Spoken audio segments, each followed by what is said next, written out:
Welcome to Profiles. I'm Charlie Walters.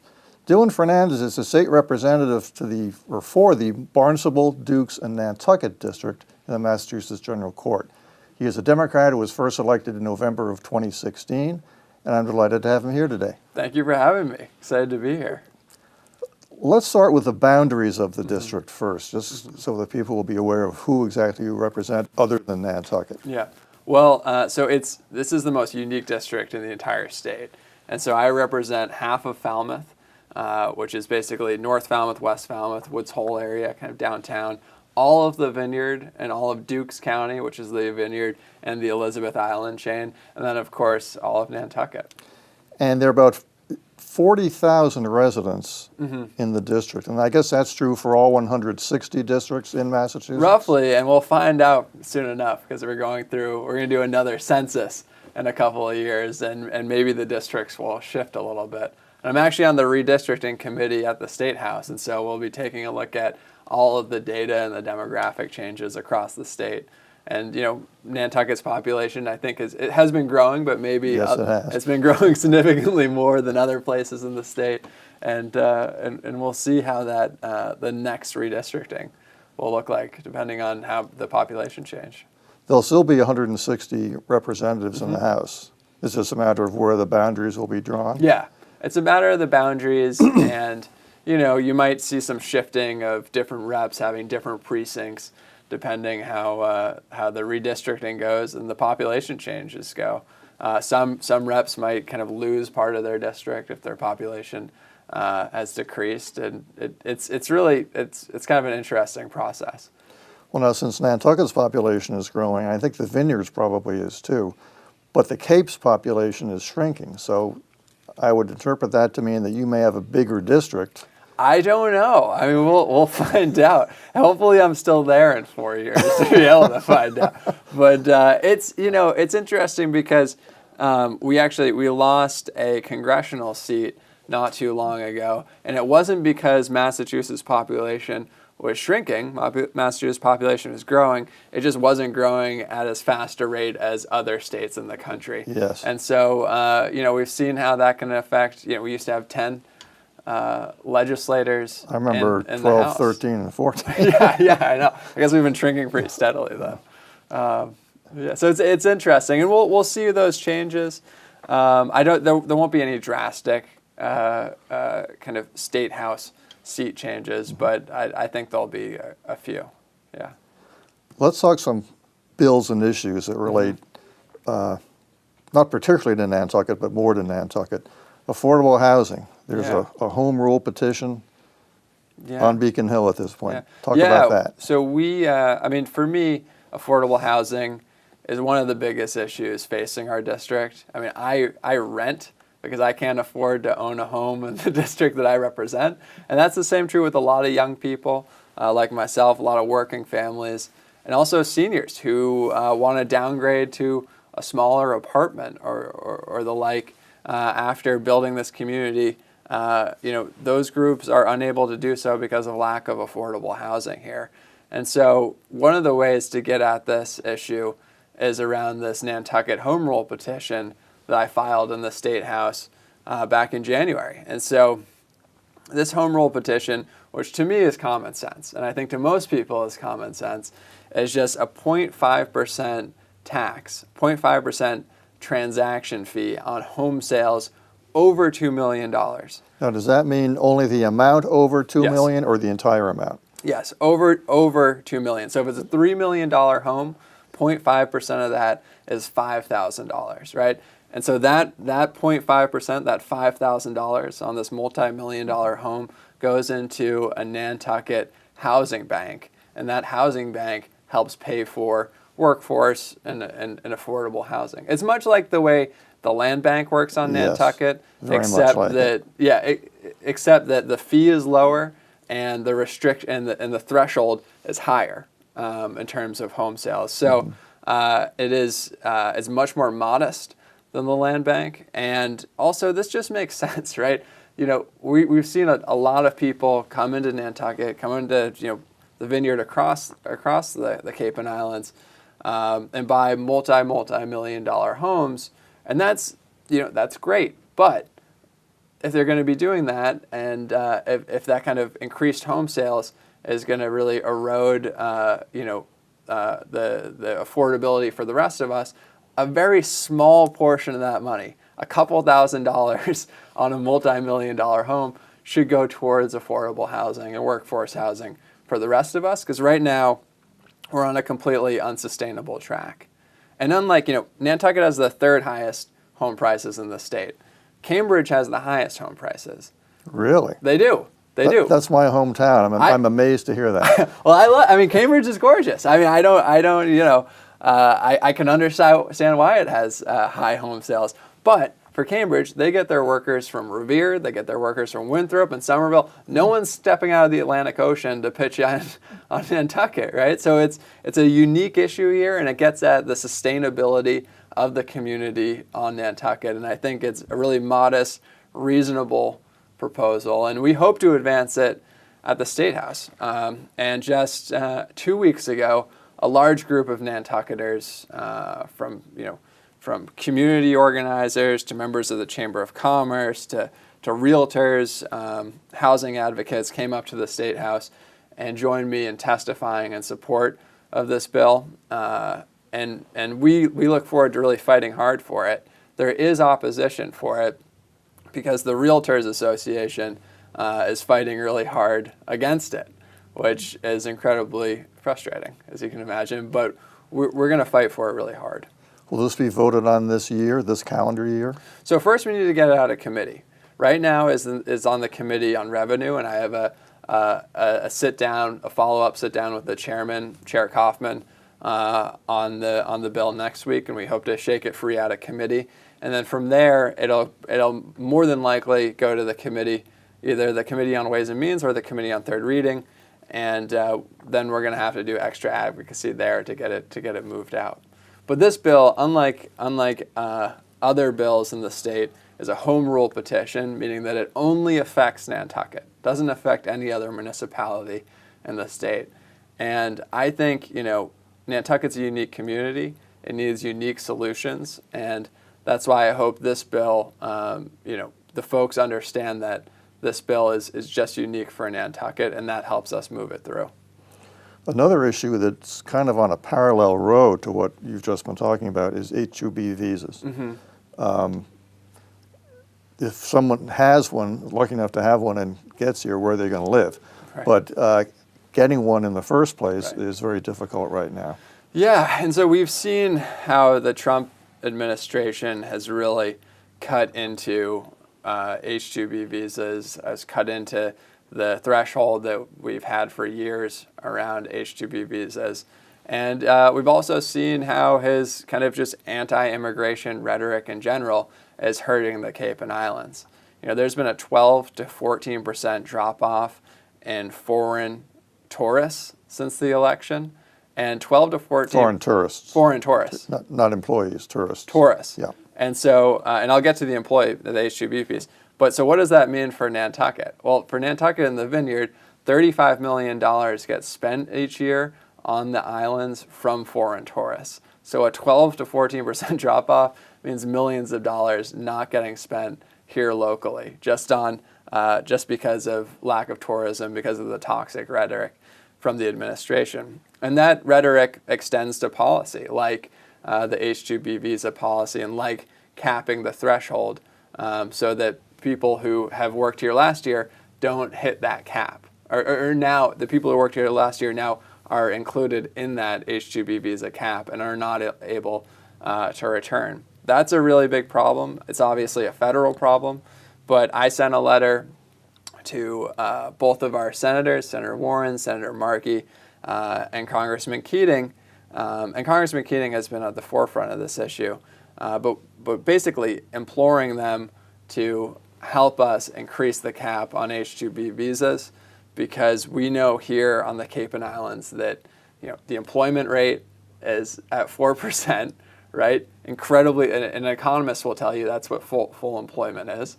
And here, so we don't have the workers, and then you can't rely on college kids because our shoulder seasons are much longer than they used to be. The season starts earlier and it ends later. And so college kids who, when I went to college, I left in August. Well, the season still has a couple more months. That's true. Yeah, That's true. and so you can't fully rely on college students. You need those extra workers. And we just got an announcement yesterday that they are going to be allowing more H-2B visas. Unfortunately, those visas don't look like they're going to be coming until mid-August. And now we're working to move up that deadline so that we can have more H-2B workers on island during the peak of the summer. Well, once a green light is given, that doesn't mean they're all going to show up the next day. This goes to what you were just saying. It's a process that you're trying to shorten because as it stands now, by the time people could get here, the season's already winding down. Yeah. It's not dead yet, but it's starting to wind down. Yeah, and businesses like transparency, they like certainty, and they don't like things kind of hitting them at the last minute. And that's exactly what this federal policy did. And a lot of business owners on Nantucket have been scrambling to figure out what to do. And it's really caused, I think it was really irresponsible of the Trump administration to do this kind of last minute. And then on top of that, I certainly feel for how our local business owners are hurting because of it. Well, just to talk about restaurants in particular, a lot of restaurants were closing late. They're having to close for a day because they just don't have the staff, because they don't have enough visas out there to bring people back. Even if it's somebody who worked for them 5-10 years and all of a sudden, boom, they may not be able to come back. Exactly. I mean, it really hit home for me when I got calls from a couple business owners who said they had to close early on Memorial Day weekend. I mean, this is that's like the weekend to kick off the summer, and usually places are packed and everything's open, and a few businesses had to close because they didn't have the workers. Let's talk about environmental issues. Ocean acidification. There's a bill that you're involved with there. Yes. So this is a bill. It's very similar to the bill that Tim Madden filed last session, and I've been working really closely with the Woods Hole Oceanographic Institute on this piece, along with other advocates. And basically, our oceans are steadily acidifying. The pH is dropping in our oceans. That's because the ocean is the biggest carbon sink. It absorbs more carbon than any other place on Earth. And then that is compounded through wastewater runoff into the oceanes. And those processes produce what result? It drops the pH in the water, and if the water becomes more acidic, and if the water becomes more acidic, shellfish aren't able to calcify and form their shells. A great example of this is, if you ever seen a YouTube video of dropping a tooth into a cup of Coke, right? The tooth dissolves in like a couple of days. Yeah. That bottle of Coke is not nearly as acidic as our oceans are becoming. So that's really scary for our shellfishing industry. And we've seen how over on the Pacific Northwest, an entire shellfishing industry was decimated because the ocean became too acidic. They've helped fix the problem by setting up a commission to study ocean acidification and make recommendations on how to fix it. And that's exactly what my bill does, because their ocean environment is much different from our ocean environment, and so it'll take different solutions. And we have a $500 million shellfishing industry locally, here regionally, and we need to make sure it's protected. Well, talking about just Nantucket, I mean, there are all sorts of problems for Nantucket's shellfish industry, and what you're talking about is just one more. So I'm glad to hear you're approaching it. And in the budget, I was able to secure $175,000 for shellfish propagation here on Nantucket, the Vineyard, and the Cape. And that's another important piece, because we know that shellfish are not only an economic driver, a cultural driver, but also oysters in particular filter out the nitrogen in our water and lead to healthier outcomes and lead to better water quality. There's a mobile gear fishing bill also. Yeah. Talk about that. Yeah, so this is a piece that that was filed by Senator Sear. I'm a co-sponsor of the bill around mobile gear fishing. And so 95% of communities in the Commonwealth have some sort of restriction during the year on using mobile gear fishing in state waters. The waters around Nantucket, the waters around Martha's Vineyard, parts of the Cape do not have any restrictions in place. And so what our bill is saying is very simple, which is, we just want Nantucket to have the same regulations as the vast majority of communities in the state, and block off a certain season, just a couple months out of the year, to restrict that state fishing, and for mobile gear in particular. This is really important because we've seen how mobile gear fishing can really kind of decimate squid mops on the bottom, which is the main bait fish for fish like stripers and blues and other big game fish. So this is about having a sustainable future, sustainable fishing on Nantucket.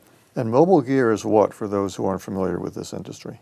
So mobile gear is basically your kind of trawler gear. Any fishing gear that is kind of that requires mobile gear to operate. So what it's not is the sport fishing boats that go out here on charters and bring a family out to do charter fishing. It's the commercial piece. And sticking with the environment, how does the Paris Climate Accord fit into your work? That'll surprise some people. Yeah, so this is a really important bill that I filed back in January preemptively, and seeing that Donald Trump got elected, and he said publicly that he doesn't believe in global warming, doesn't believe in climate change. And we thought it was very likely that he would pull out of the Paris Climate Agreement. So I filed this piece of legislation that essentially joins Massachusetts onto the Paris Climate Agreement. And this is really important because as the federal government steps back from climate action, it's really important that Massachusetts step up and stand in solidarity with the global community.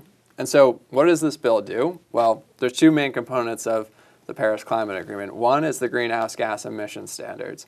Massachusetts is already on target to hit the greenhouse gas emission standards set forth in the Paris Agreement because of our 2008 Global Warming Solutions Act.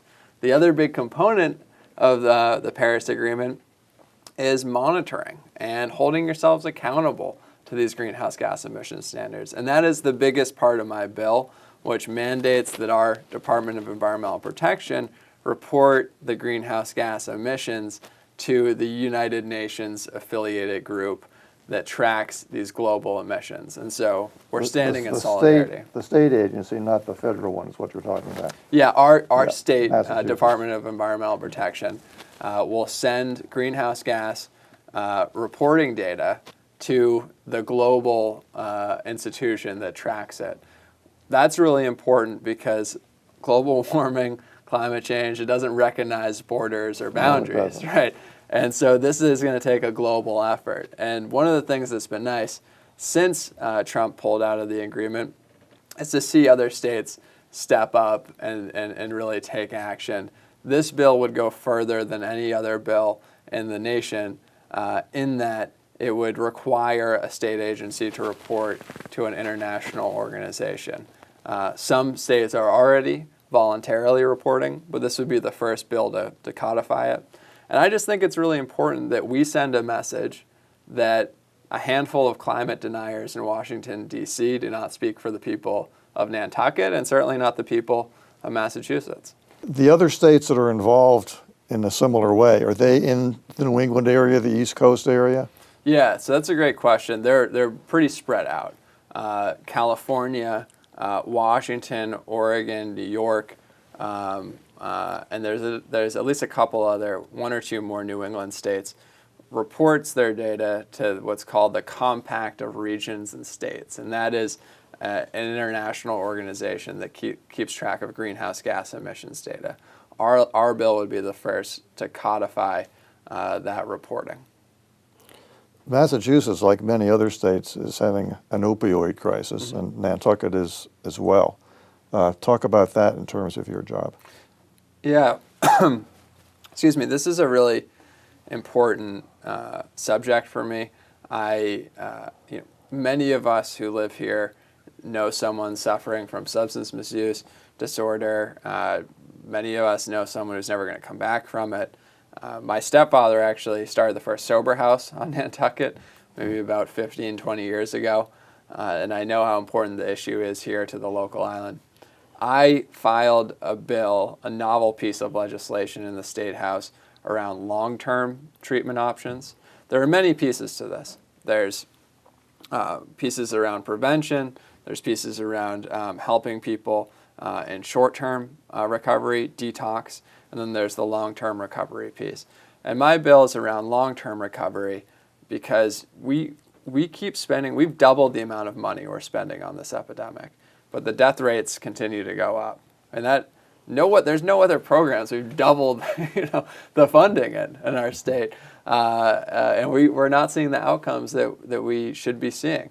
And so a big reason of why I think we're not seeing those outcomes, and professionals at Massachusetts General Hospital and others would agree with me, is that for long-term treatment options, there's no data out there to say which options are the most cost-efficient, which ones are the most effective to leading towards long-term recovery.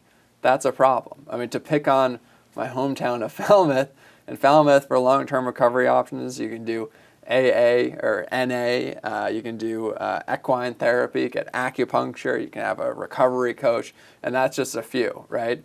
But there's not any information on which ones are the most efficient, cost-effective to lead to long-term recovery, and that's what my bill does. It sets up a commission of specialists to study that and make recommendations to the state on which methods we should be promoting. For those viewers who may not be familiar with you and your work, what did you do prior to your election? Yeah, I worked right before I got elected. I worked in the Attorney General's office. There I served in the Civil Rights Division, worked on a lot of discrimination cases. I worked in the Consumer Protection Division on consumer issues, wage theft, and other issues. There's a number of issues that division oversees. And then I also worked kind of in communications as the AG's digital director and launched campaigns, some of which were directed on the State House around LGBT equality, women's rights, the equal pay for equal work bill, and the like. So you worked with and for a lot of elected officials. Yeah. Now you are an elected official. Yeah. Talk about the transition. It's weird. Yeah, it's a strange transition to go from staffer to elected official. It's just, quite frankly, it's just kind of an odd profession that takes a little bit of getting used to. It takes a little bit of getting used to being a public figure, but I actually really enjoy this work because similar to the work I was doing before, public service is all about doing what you think is best for your community, and fighting for social and economic justice, and that's there's so much work we have to do in our state around promoting equity, fighting for environmental stewardship, criminal justice reform, and that takes a lot of hardworking public servants to do that. And so I think it's just an honor to kind of wake up every day and serve what I believe is the most beautiful district in the state, Martha's Vineyard, Nantucket, and Falmouth, in the State House. And so it's been an interesting transition, but it's one that I've really been enjoying. Massachusetts is a small state, a very small state, but even within that smallness, there are a lot of different kinds of communities, whether it's the Cape and Islands or Springfield or Worcester, the Berkshires, the North Shore. You're voting on issues not just dealing with your district, but dealing with the entire state. First of all, what does the rest of the state think about the Cape and the Islands? Well, I think a big part of my job is educating the rest of the state legislators about the issues on the Cape and Islands, because people have there's a misconception up there that it's a kind of idyllic beach community and everyone's really well off. And I think it's my job to explain to people that really the locals, the people who live there year round, like myself, and I'm a fourth generation member of this district.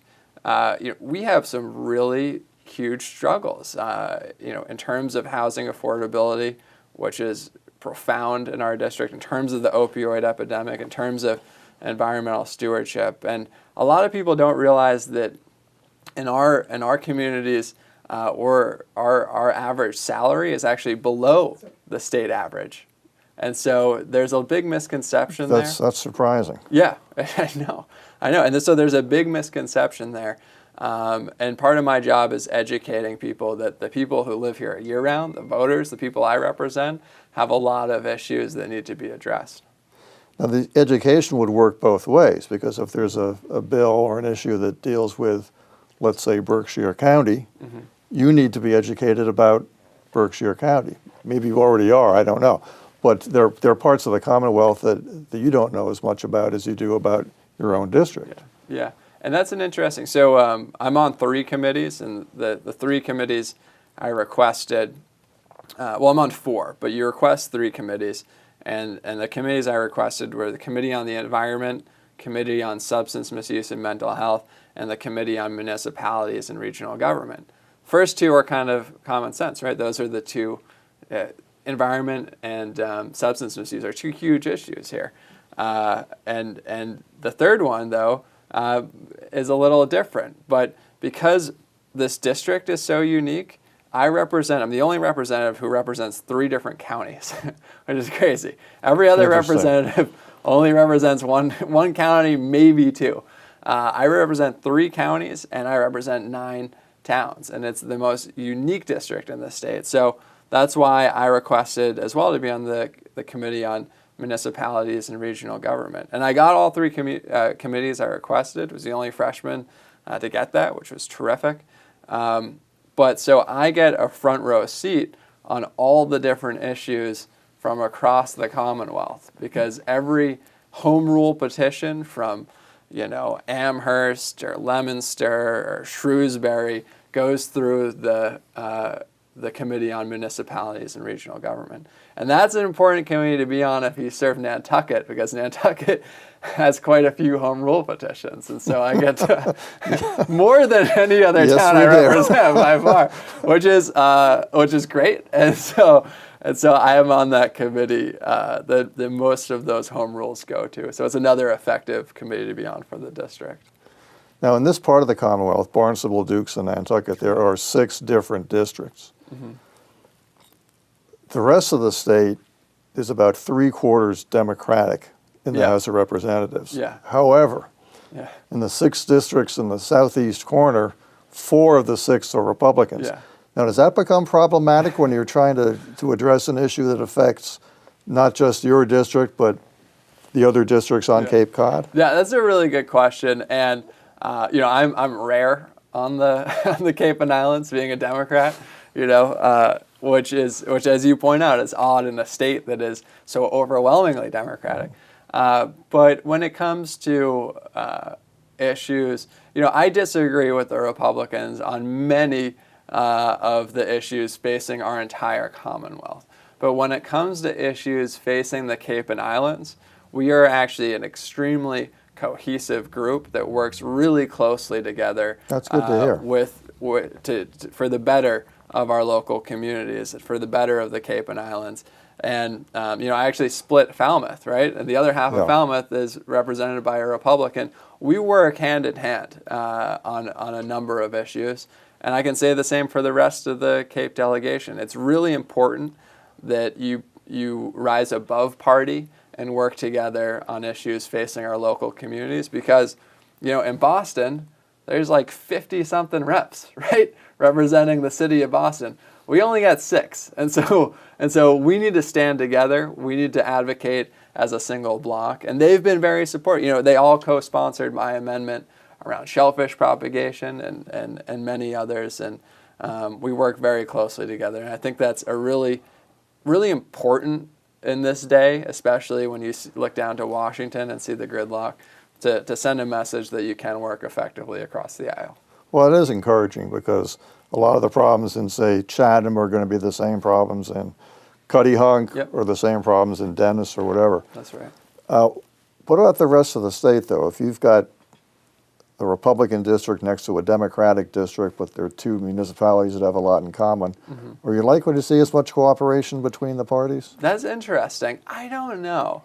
I don't know, and that's something I'll probably learn over time and building relationships with different Republicans and Democrats from across the state. But overall, at the State House, we certainly disagree on a number of issues, but for the most part, people get along, and there's a very cordial relationship at the State House that we don't see in Washington, D.C.